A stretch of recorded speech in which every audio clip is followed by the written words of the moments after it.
Olá, você que me assiste, que me ouve, tudo bem? Eu espero que esteja tudo bem com você e com a sua família. Que Deus os abençoe. Vamos para mais um informativo tributário, o informativo tributário de número 23, com 24 notícias, ok? As notícias, o conteúdo das notícias estão todas aí. Se você abrir o vídeo na parte inferior, as notícias veiculadas vão estar todas aí, ok? Se gostar, se inscreva no nosso canal, dê o seu like. Se não gostar, dê o seu dislike, poste aí no que a gente pode melhorar e tudo mais, certo? Vamos à primeira notícia? Olha, que notícia de impacto aqui, hein? Os planejamentos tributários envolvendo aproveitamento de ágio começam a chegar no Poder Judiciário. Em que pese ainda serem poucos julgados, eles estão chegando gradativamente, mas estão chegando porque isso ficava há um tempo atrás mais limitado à seara do CARF. E nós já temos julgamentos de segunda instância nos tribunais regionais federais e processos no STJ. Será que a questão vai até o Supremo? Vamos aguardar. Então a primeira notícia é nesse sentido, tá? Tribunal Regional Federal da Terceira Região manteve uma decisão que livrou uma empresa do ramo farmacêutico de uma autuação fiscal do suposto planejamento tributário abusivo, que seria, segundo a Receita, abusivo, né? Em despesas de amortização de ágio, tá? Pelo que a reportagem não entra muito em detalhes, o processo, eu vou mencionar o número do processo, é o 5001 30 aqui não seria 5001, né? Que dá a mesma coisa, 5001. 5001 394, dígito 68, 2019, 403 e 12340. Tributaristas apontam que ainda são poucos casos na justiça sobre o tema. A reportagem não entra em detalhes.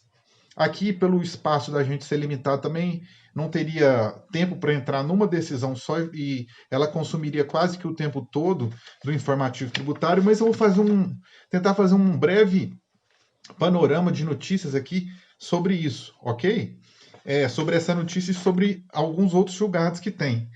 Pelo que eu entendi, a reportagem não diz, mas esse caso diria respeito à empresa veículo, né? Uma empresa que incorpora outra, adquire outra, seria nesse sentido, não seria um caso de ágio interno, ok? A reportagem aqui eu trouxe, na verdade eu tirei duas reportagens a respeito dessa notícia, e aqui o julgamento no âmbito do judiciário está bem diferente da visão do CARF, né? O CARF entende a questão de propósito negocial, faz uma abordagem um pouco mais aprofundada. O tribunal, o judiciário entendeu, foi por outro caminho, foi por outra interpretação. Entendeu que se não está vedado perante a lei, pode ser feito, e que a tentativa do fisco de coibir isso violaria o princípio do livre exercício da atividade econômica. Interessante também a fundamentação do judiciário, ambas são interessantes. Diferentes, chegam a conclusões diversas em alguns casos, né? Mas são interessantes. E aqui eu vou fazer um breve panorama desses casos. Olha, aqui, ó. Veja. A segunda instância, segundo os contribuintes, a respeito deste tema, a respeito do tema planejamento tributário, no âmbito do judiciário, a questão estaria mais equilibrada. 30 decisões de mérito favoráveis e 28 desfavoráveis, de acordo com o levantamento realizado. Então, 30 favoráveis e 28 desfavoráveis, né? De acordo com o levantamento de mérito realizado pelo escritório Matos Filho.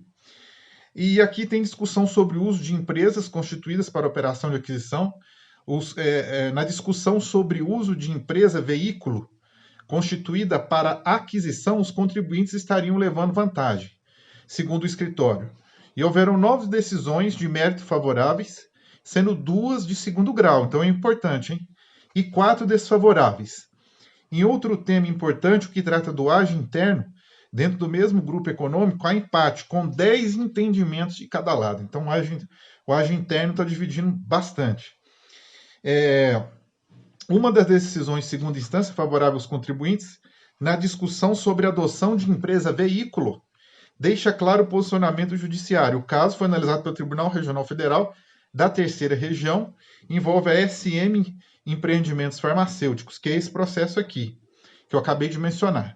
Tá? Decisão que suspendeu a cobrança de pouco mais de 69 milhões referentes ao imposto de renda e contribuição social sobre o lucro. Agora, veja, com relação a ágio interno, essa mesma reportagem menciona duas decisões, uma favorável e uma desfavorável ao contribuinte. E diz que a que foi favorável já transitou em julgado e a que foi desfavorável foi interposto recurso ao STJ, tá? A mesma reportagem. Eu não vou me estender muito aqui, que eu já estou com 5 minutos, né, numa mesma notícia, porque fica depois muito grande, um informativo. Mas diz o seguinte, ó, em outro acordo, porém, o Tribunal Regional da Terceira Região negou o pedido do contribuinte por entender que a operação de ágio interno estaria vedada legalmente com base em normas do Conselho Federal de Contabilidade e da Comissão de Valores Mobiliários, tá? E aqui menciona uma decisão do TRF da 4ª Região que considerou regular operações que resultaram em ágio interno. Você encontra essa reportagem, vou citar a fonte, para quem quiser, é a PET, tá? No site da PET, só jogar PET Notícias Tributárias, tem essa notícia aqui bem discriminada. E aí, para finalizar, no informativo tributário de número 14, nós veiculamos uma decisão no TRF da 4ª Região, salvo engano, que aceitou um planejamento tributário. Eu fiz essa anotação aqui, deixa eu só conferir se é o TRF 4 mesmo. É o TRF, isso, o TRF da 4ª, é o TRF da 4ª Região que está constando aqui para mim, mas confere lá. No informativo de número 14, nós veiculamos também que foi aceito um planejamento tributário, esse era um planejamento tributário envolvendo questão imobiliária. Tá lá, ok? Bom, vamos para a próxima notícia. Destaque também, essa aqui eu me delonguei um pouco mais, porque o tema realmente, né, é um tema importante que vem chegando no judiciário agora, então pode ter um desfecho diferente, vamos aguardar. Semana passada nós falamos sobre a questão da pejotização. Planejamento tributário, nova exigência da União Europeia abre risco tributário. Bom, veja, a União Europeia, olha o que aconteceu aqui, ó. Uma norma tributária recém-implantada pela União Europeia abre risco de multas milionárias para empresas brasileiras com algum tipo de operação no bloco, ou mesmo que exportam para lá, conhecida como DAC 6, DAC 6. Por tratar-se da 6ª revisão de um conjunto de diretrizes para operação fiscal na União Europeia. Ela mira arranjos transfronteiriços, ou seja, que atravessam fronteiras, mas não especifica que reportagem, o que seria. Por exemplo, essa triangulação que as empresas fazem envolvendo um paraíso fiscal para se valer de uma triangulação, ou com duas empresas, por exemplo, para se valer de uma tributação menor. Isso seria ou não seria planejamento tributário transfronteiriço ou agressivo, como diz a reportagem aqui. A intenção é inibir esse tipo de prática, tá? Então, a norma obriga companhias intermediárias, aqui que vem a questão, como bancos, escritórios de advocacia, então cuidado, despachantes aduaneiros, firmas de contabilidade, olha aqui, ó, cuidado, e auditoria a informar operações que tenham gerado vantagens fiscais. Vale para empresas europeias, mas aqui é que vem, veja, mas também para multinacionais com subsidiárias no bloco ou grandes exportadores que usam traders, empresas traders. Então aqui pode pegar o Brasil, porque o Brasil tem muita exportação usando de companhias traders, né? Inclusive, muito utilizado no agronegócio. Então, aqui o que diz a reportagem? O advogado que tributarista, ele falou com muita cautela, assim, eu concordo plenamente com o que ele falou aqui, que tem que informar tudo, informe para não ter problemas, informe a operação, valores, tudo, para não ter problema. Agora ele destaca o seguinte, que na exportação, o advogado tributarista aqui, ele destaca o seguinte, na exportação, no caso do Brasil, não há preços controlados, né? São, entre aspas, os preços de transferência que existem, né, em outras operações, preços controlados pelo mercado, mas que na Europa há, e que por conta disso pode ocorrer algum conflito. Então ele ressalta aqui para que realmente sejam informados os órgãos competentes, tá? Sejam informados aí, para não ter problema. Empresas fiquem atentas ao prazo de 31 de agosto, né? Que está informado aqui. Essa reportagem também você encontra na APET, e tomar cuidado com isso, né? Porque vai estar mexendo com o fisco de outro país aí e pode ter consequências em ambos os países, não sabemos, tá? Então aqui a reportagem aqui também está muito bem colocada, sucinta, mas muito bem colocada com as informações essenciais. Você também encontra na PET aqui, ok? Aqui não tem novas tributações digitais, pelo que está aqui. É questão do que vai ter que informar mesmo, tá? Obrigação acessória, né? Europa lança pacote tributário para apertar o cerco a gigantes digitais. Veja. E o que eles vão fazer? Olha, basicamente vai ser um cruzamento de informações. Aqui também não tem nova tributação digital, mas o que eles vão fazer? Em virtude de todo esse problema, aqui a reportagem, o contexto é de guerra fiscal internacional, mas é curioso, porque o caso aqui envolve a Apple e a Irlanda. E aí, existem alguns países que estão dentro da União Europeia, mas são considerados paraísos fiscais. Veja que problemaço. Dentre eles, a Irlanda. A Irlanda, não sei se agora saiu, né? Pode ser que saiu com... Mas ficou um tempo, né? Com esse referendo que foi feito aí do Reino Unido. Mas tem outros países aqui que eu vou ler a reportagem, que eles consideram paraísos fiscais dentro da União Europeia. Então, olha para você ver. A guerra fiscal entre as nações cada vez mais acirrada e cada vez gerando consequências.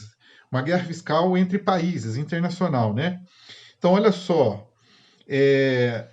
No mesmo dia em que perdeu uma batalha judicial contra a Apple por incentivos tributários irlandeses considerados ilegais, a União Europeia lançou nessa quarta, dia 15, um pacote, 15/7, um pacote que tem um dos pilares combater a guerra fiscal entre os 27 países do bloco. Então, olha para você ver, entre os países do bloco tem guerra fiscal.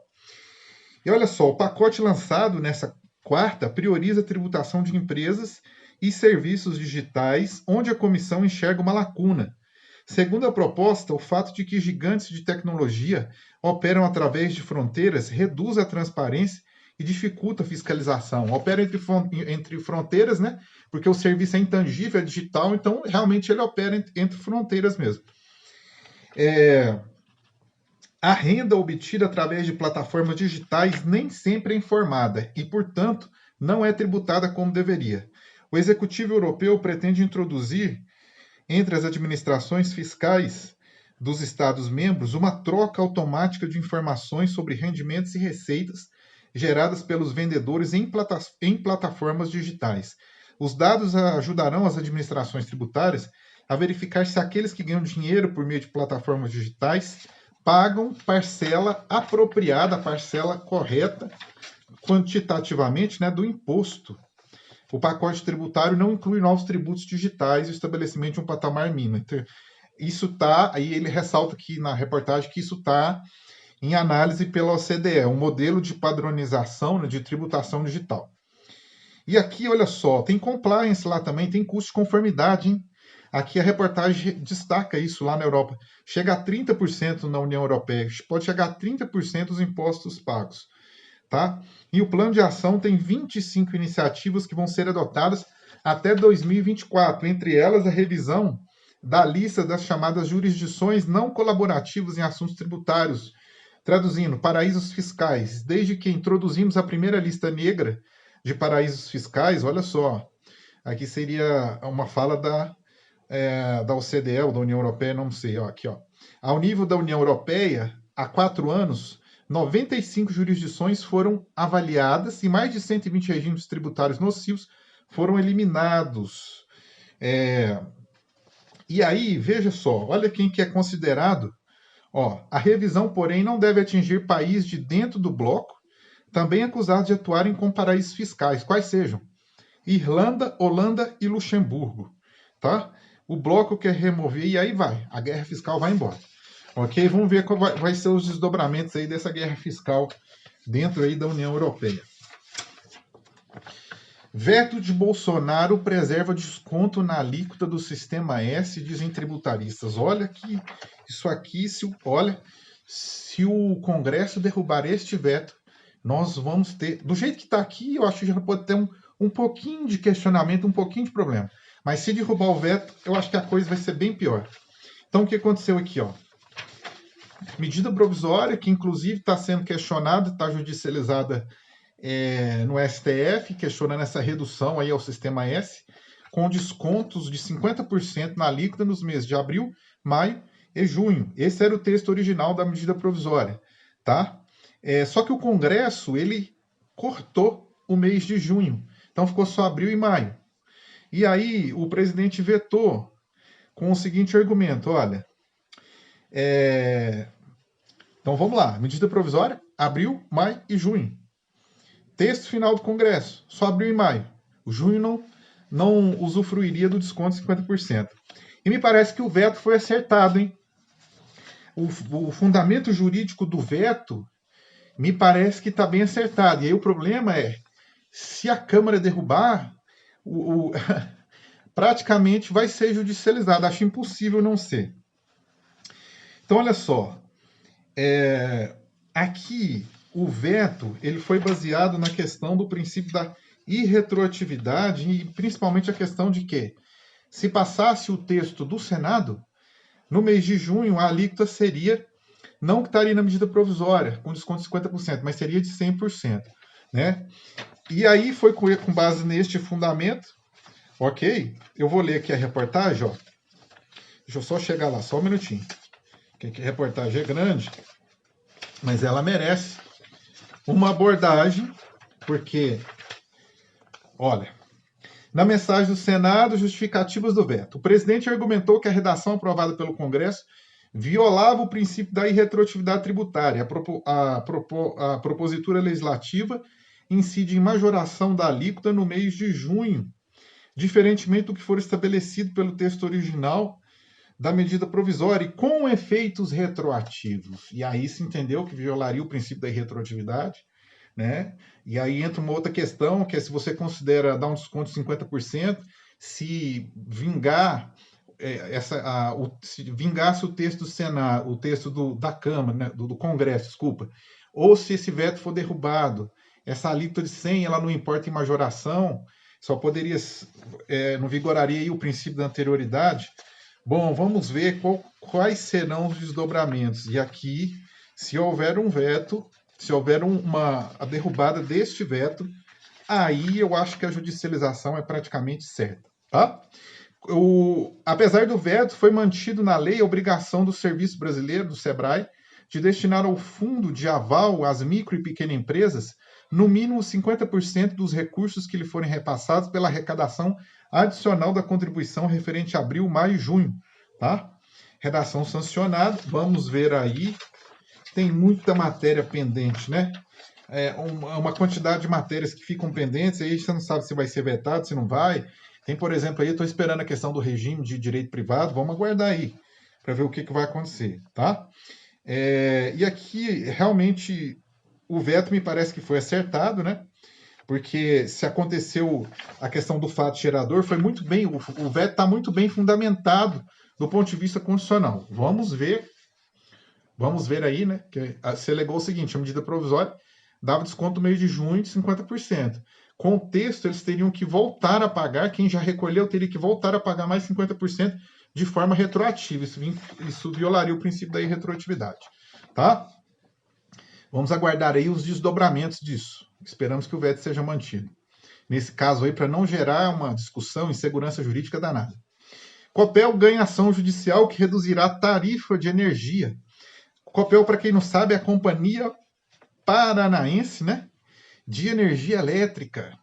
E sabe como é que foi isso aqui? Olha, exclusão do PIS, exclusão do ICMS da base de cálculo do PIS e da COFINS.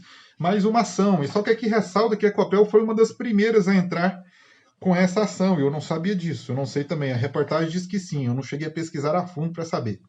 Clientes da Copel terão uma redução na tarifa de energia de 3,5% a 4,1%, conforme a classe de consumo. A diminuição média será de 3,8% e vale a partir de julho, com benefício na fatura de agosto.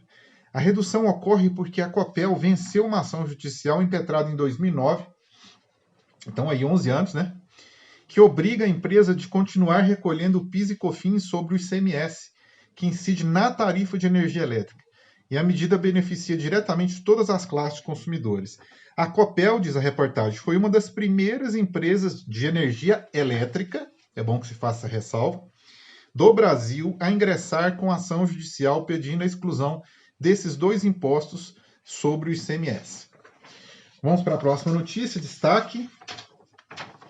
TRF4 extingue execução fiscal para reaver valores pagos indevidamente pelo INSS.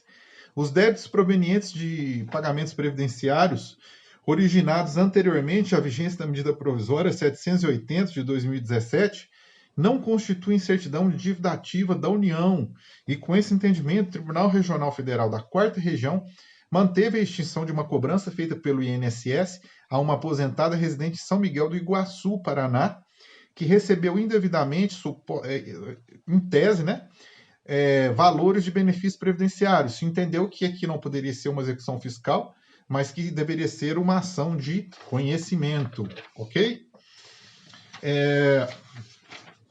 Norma muda registro para controle aduaneiro em zonas de exportação, para zonas de processamento de exportação, as chamadas EPEs ou ZPE, né? E quais são? Eu vou falar rapidamente. Olha, essa reportagem também já está disponível. A empresa instalada em ZPE deverá auferir e manter por ano calendário receita bruta decorrente de exportação para o exterior de no mínimo 80% de sua receita bruta total de vendas, 80% de sua receita bruta total de vendas de produtos e serviços. Esse é o requisito A. O B, escriturar o bloco K, emitir nota fiscal eletrônica, entregar regularmente a escrituração fiscal digital e por aí vai. Tem outros requisitos também, tá? Já está disponível essa legislação, já está disponível a notícia e tudo mais. Reforma tributária. O que será que vem aí? Olha, vamos aguardar, né? O governo diz que na terça-feira vai enviar o seu projeto de reforma tributária e que a este projeto de reforma tributária se juntará os dois outros que já tramitam, que nós temos a PEC 45, com vários vídeos aqui no canal já analisada nos seus detalhes, em pormenores, e a PEC, salvo engano, é a 110, não me lembro agora o número de cabeça, a PEC que tramita no Senado. Se iria juntar, então seriam 3 propostas para serem aglutinadas. Eita, quem vai descascar esse abacaxi realmente não vai ter que ter um preparo na área, porque são propostas diferentes. A PEC 45 eu já dei uma olhada, do Senado também. Comecei a fazer o estudo da PEC do Senado para postar aqui, veio a pandemia. E agora, o que o governo fala? O governo falou aqui que já tinha isso pronto há muito tempo, mas que não mandou por conta de uma reformulação na equipe econômica. O que vem por aí? Ó, o que está aqui na reportagem, que o ministro Paulo Guedes deu entrevista, é dizendo o seguinte: vai vir tributação de dividendos, a razão de 10%, uma redução, pretende reduzir a alíquota média das empresas pessoas físicas, que hoje é de pessoa jurídica, que hoje é de 34%, e jogar isso para um patamar próximo a 20%, porque seria mais competitivo, que é o patamar hoje lá dos Estados Unidos, do imposto de renda pessoa jurídica dos Estados Unidos. O que mais? O famigerado imposto sobre pagamentos eletrônicos, onerando o comércio eletrônico, mas isso aqui diz que vai ser uma alíquota pequena, eu já vou falar dela, segundo o que está aqui. E acesso de crédito a microempresas e empresas de pequeno porte, tá? E o IVA? Ah, sim, o IVA, olha. Um IVA dual que prevê a unificação dos diversos tributos em 2 impostos, um federal e o outro regional. Mas inicialmente pegaria alguns tributos federais. E depois ficaria uma opção dos estados aderirem a esse IVA dual ou dual e modular, né? Como queiram aí. Ó, então vamos lá. O IVA dual prevê a unificação de diversos tributos em 2 impostos, um federal e outro regional. Em tese, tributos como o IPI, o IOF poderiam ser unificados, mas o ministro explicou que, no nível federal, o IVA fundirá o PIS e a contribuição sobre o financiamento da Seguridade Social. Só? Bom, é o que está aqui na reportagem. Vamos aguardar na terça-feira o envio desse projeto. E aqui ele diz que aí sim abriria uma segunda etapa, onde seria um IVA dual e tudo mais. Eu destaquei, como o tema é muito importante, eu destaquei duas reportagens, as duas não têm diferença. Não fala aqui de uma abrangência maior na unificação dos tributos federais com relação ao IVA, tá? Sinto muito decepcionar, mas não fala. De acordo com Guedes, a primeira parte, aqui é outra reportagem, da proposta do governo sobre a reforma trata apenas da unificação de impostos federais e estaduais num futuro imposto sobre valor agregado dual. Mesma coisa, reportagem, mesmo texto, ó. Poderiam ser unificados, mas que o IVA fundirá o programa de o PIS e a COFINS, o que é uma coisa bem tímida.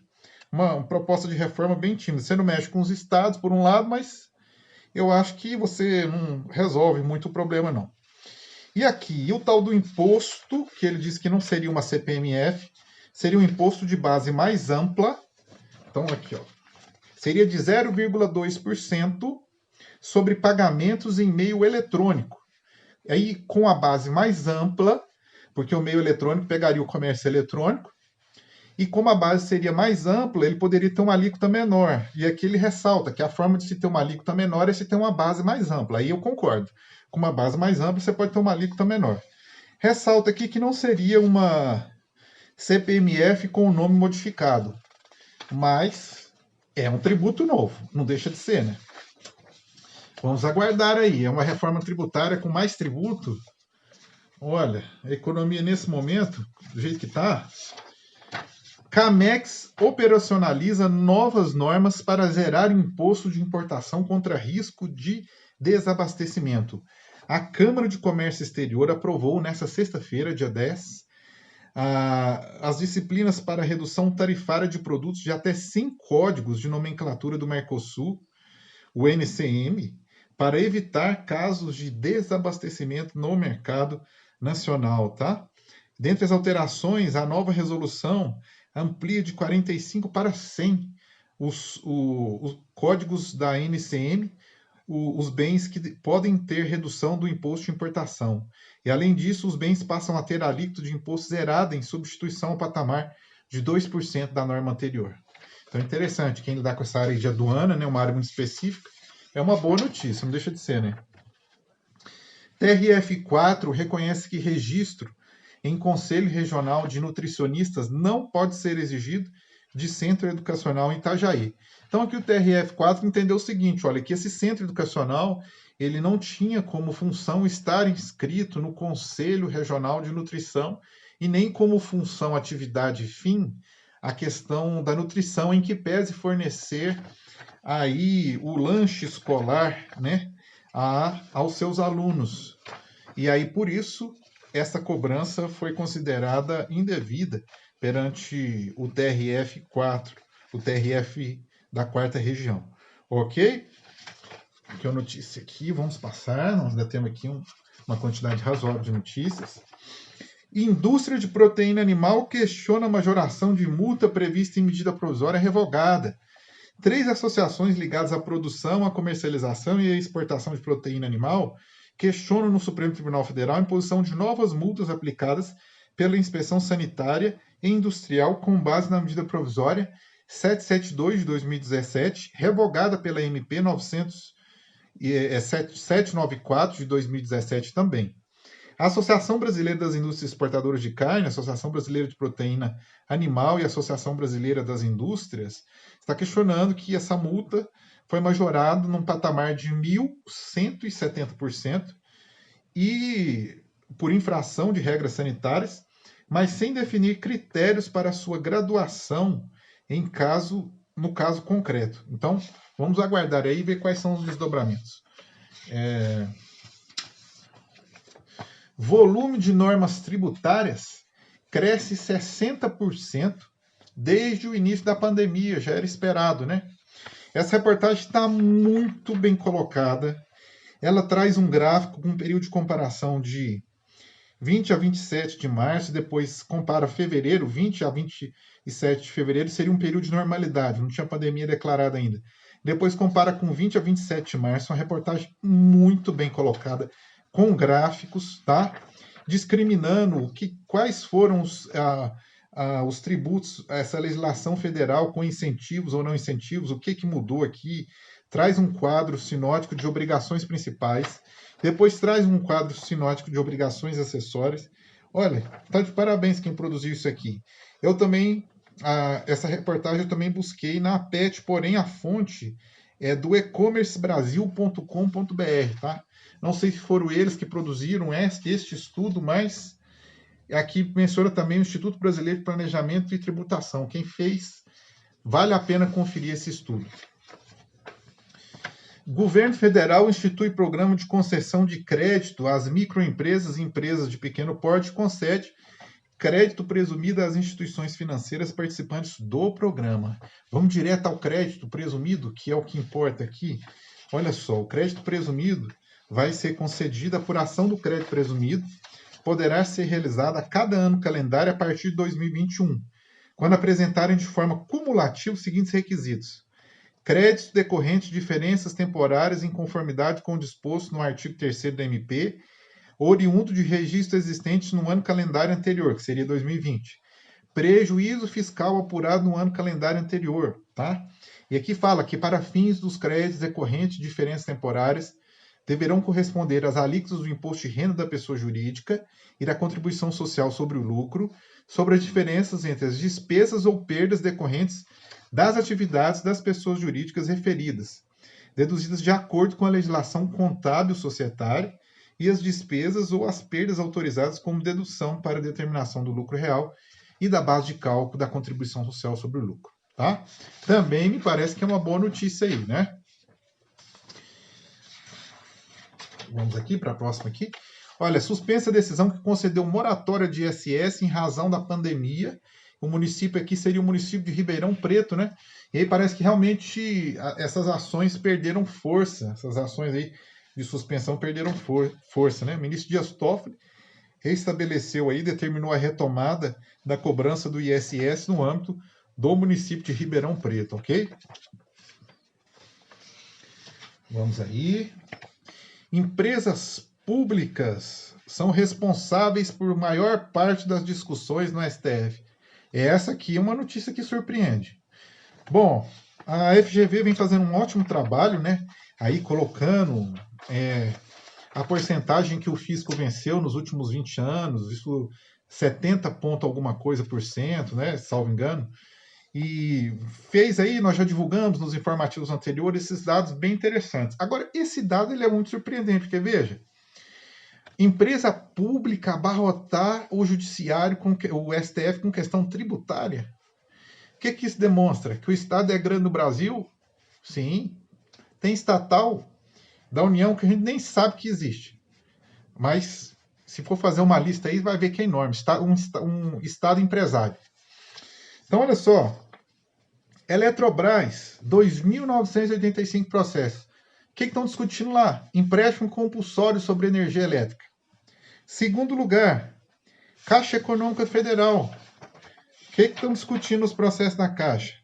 Segunda posição é da Caixa. As principais ações discutem imunidade tributária de IPTU sobre imóvel de propriedade fiduciária do banco e a constitucionalidade das contribuições sociais devidas na demissão sem justa causa instituída pelos artigos 1º e 2º da Lei Complementar 110 de 2001. Terceiro colocado, aí vem a Confederação Nacional da Agricultura, aí é que vem. Quarto, Conselho Regional de Engenharia e Agronomia do Rio Grande do Sul. Isso aqui também é um caso bem particular. Depois, uma estatal de novo, Correio. Depois, Ambiental, Limpeza Urbana e Saneamento. Essa eu não sei dizer se é, mas olha, é um negócio de louco, né? Você falar que empresas estatais abarrotam, nós temos que privatizar, não tem jeito. Instrução normativa 1965 prorroga o prazo de apresentação da escrituração contábil fiscal. Olha, aqui a reportagem está mais completa. A escrituração contábil fiscal referente ao exercício de 2020 poderá ser entregue até o último dia do mês de setembro deste ano. Em condições normais, a apresentação deveria ser feita até o mês de julho de cada ano.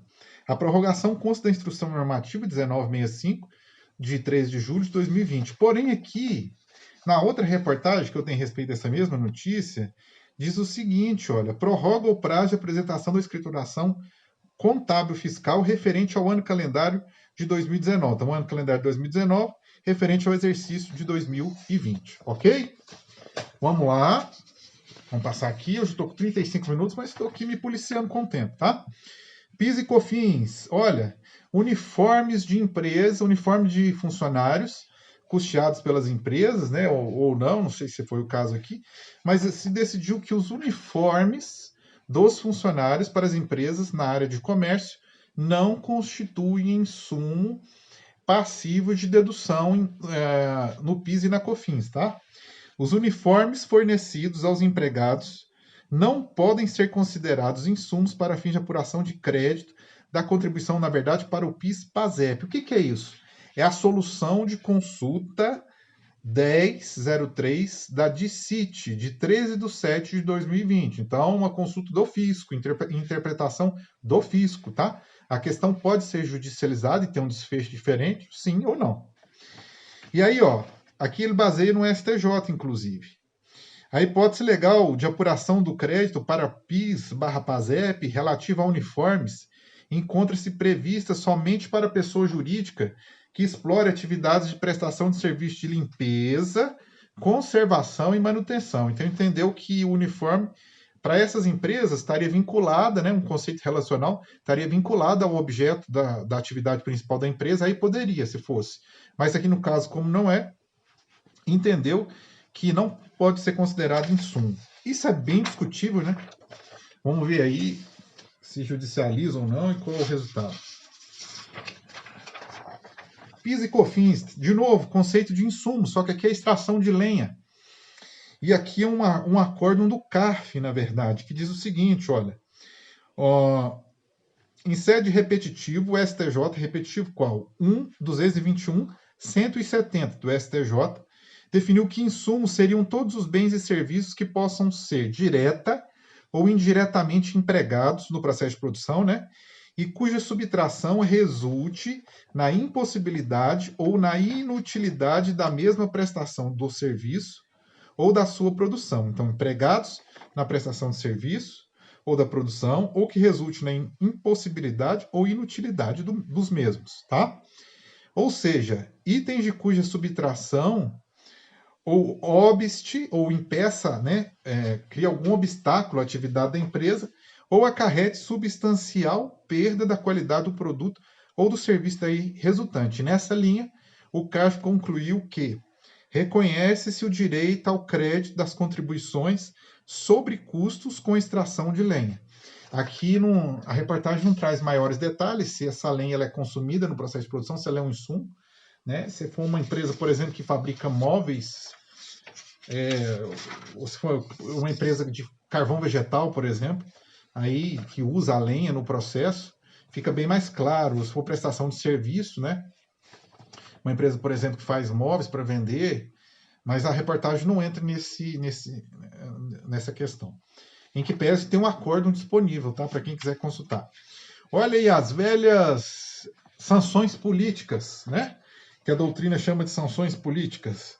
Olha, 2 empresas paraenses do ramo de importação e exportação do comércio atacadista e varejista de máquinas, motores e equipamentos para arquitetura, pecuária, indústria e lazer conseguiram autorização judicial para circulação interestadual de mercadorias, apesar da existência de débitos com a Receita de Minas Gerais. Olha, as empresas pretendiam alteração do cadastro da Secretaria de Estado da Fazenda Mineira para registrar as filiais em Navegantes, Santa Catarina, mas a solicitação foi negada, sob o fundamento de que as matrizes estavam pendentes com relação ao imposto o ICMS, tá?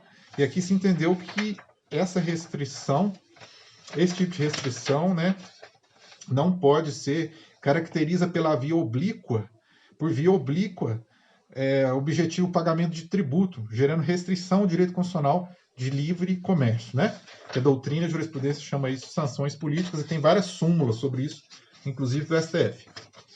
O que mais? Olha, agora é STJ.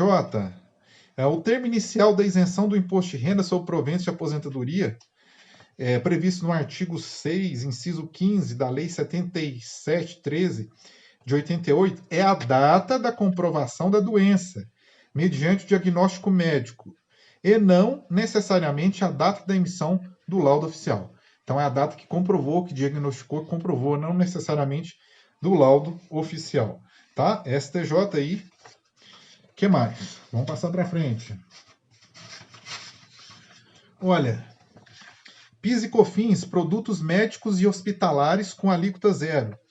A redução a zero, que é a solução de consulta número 7005 de 22 de junho de 2020, mas aqui a reportagem é de 14/7, e diz o seguinte: a alíquota zero é prevista no inciso 3 do artigo 1º do Decreto 64/26 de 2008, está restrita aos produtos contemplados pela norma e condicionada à destinação dada aos produtos adquiridos com a desoneração tributária, sendo aplicável tanto na hipótese de importação ou de aquisição do mercado interno dos referidos produtos pela pessoa jurídica responsável pela sua utilização, quanto pela pessoa jurídica revendedora, desde que, ao final da cadeia comercial, seja observada a destinação dos produtos exigidos no citado dispositivo. Em resumo, o que diz? Pode aproveitar o benefício, sim, desde que dê a destinação ao produto, desde que dê a destinação hospitalar, e aqui é bem claro, o uso hospitalar, clínica, consultório médico ou odontológico. E aí aqui diz o seguinte, ainda que revendedora, tá? Foi o que foi decidido nessa consulta aqui. Vamos aqui, já estamos terminando, eu estou com 41 minutos, está na hora de terminar, mas calma que não vamos chegar lá. Receita e Procuradoria-Geral da Fazenda Nacional prorrogam por mais 30 dias prazo de validade de certidões conjuntas. Muito importante essa decisão aqui, tá? A medida está prevista na portaria conjunta da Receita Federal com a PGFN 1178, de 13 de julho de 2020. Prorroga aqui as certidões negativas de débito, a reportagem fala. Tá? As certidões negativas de débito e as certidões positivas com efeitos negativos, relativos a créditos tributários federais e a dívida da União. Ok? Vou para a última notícia, 42 minutos cravados. A última notícia aqui é tranquila, meio tranquila, é estranha, né? Não podemos dizer que é tranquila. Olha, aqui a notícia diz que o Ciscoserve, o Ciscoserve foi desativado, nós já falamos dele no informativo anterior, por determinação do Ministério da Economia, mas não diz por quê, nem como e nem quando vai voltar. Vamos aguardar aí, ok? Bom, eu estou com 42 minutos aí cravados. Eu agradeço imensamente a você que resistiu bravamente até aqui. Se gostou, se inscreva no nosso canal, dê o seu like. Tenha uma semana abençoada, você e sua família, ok? Muito obrigado e até a semana que vem com o nosso próximo informativo tributário.